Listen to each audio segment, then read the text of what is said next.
Greetings and welcome everybody. My name is Alex and today I wanted to talk to you about one thing in particular. Big builds. If you didn't know before watching this video who I am, the hell did you get here? Wait a minute! Who are you? My screen handle name that I usually go by or that you probably recognize is Monolith Costumes. I'm a cosplayer, I make things, and a lot of times people are kind of interested in the fact that I make these things. A lot of times people have questions, people want to know things about it, and one of the biggest questions that I always get about things, especially when I make these big costumes like Hersher of Thunder or Monster Hunter or other things like this that I always seem to get is how do you start something like that? I've heard stories and stories about how people have tried to start builds like this and just weren't able to finish them for one reason or another. And I wanted to try and give maybe some pointers or maybe some of the rules by which that I tend to try and follow for myself that I think really helps me to complete some of these big projects that in the end end up looking kind of cool. And so, without further ado, here are a few of the big rules that I keep in mind when making a big costume build. Let's go! Rule number 1 when starting a big costume: don't.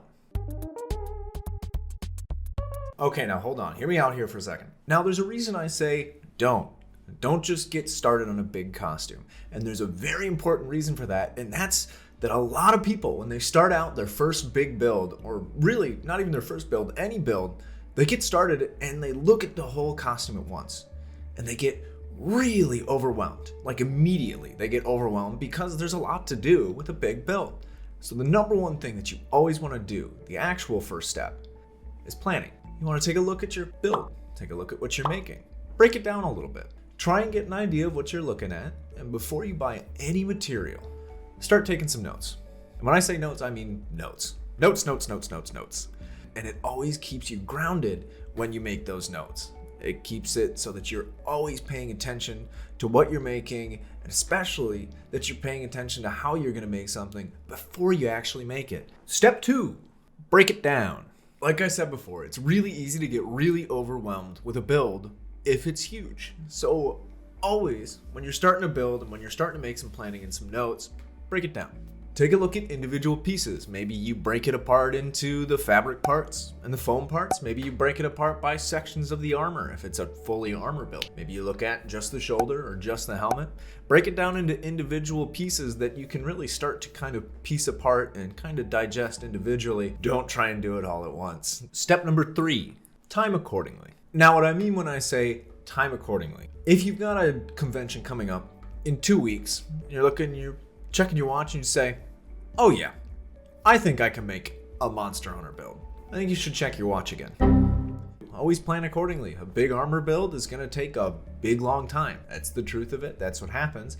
And while there are definitely some exceptions to this, for the most part, you can look at a lot of really good creators to see where this is true. Plan accordingly. Make sure you've got the time to do what you wanna do. Number 4, set reasonable goals. Now when I say set reasonable goals, what I mean is, don't come rolling up to your craft room with a brand new roll of foam, a big old pile of contact cement, and a bright and cheery attitude, and think that that's all that it's going to take for you to end up at the end of the day with a big old Monster Hunter build like this. There's going to be some learning along the way. You're going to learn, and you're going to see that you're learning, and it's probably going to be frustrating. I'm going to tell you now, and I'm going to keep telling you, you're probably not going to love the first thing you make. You're probably not going to love the second thing that you make. But slowly down the line, eventually you're going to get to that one piece where you make it, and you finish it, and you look at it and you go,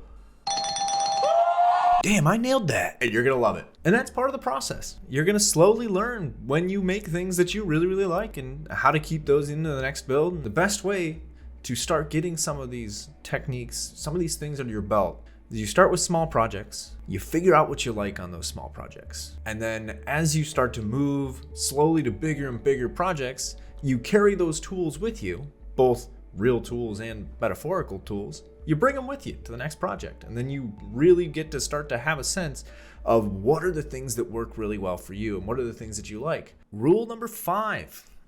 Have fun. Now this is gonna sound really stupid, but believe it or not, sometimes it's kind of difficult. When you're working on these big projects, there's gonna be times where you don't want to work at it as much. There's gonna be times where, maybe you really want to get it done for a con, you really start crunching, maybe you get really frustrated with it. And that kind of stuff is normal. But the best thing to do when you hit those moments is to make sure you step back. Ask yourself, hey, is this what I want to be making right now? Am I having fun with this process? And make sure you're asking yourself these questions all the time, because it's way too easy when you're working on these big builds to get caught into the build itself. And you forget that the building process is supposed to be fun too. You're supposed to be having fun when you're making it. You're supposed to be having fun when you're wearing it, and they should go hand in hand. Big, huge thing that really way too often gets forgotten. And so there it is, folks. Those are my 5 big rules. They're not very technical rules, but they're rules nonetheless. If this wasn't exactly the type of video that you were looking for, don't worry. I will be doing some more technical videos on techniques,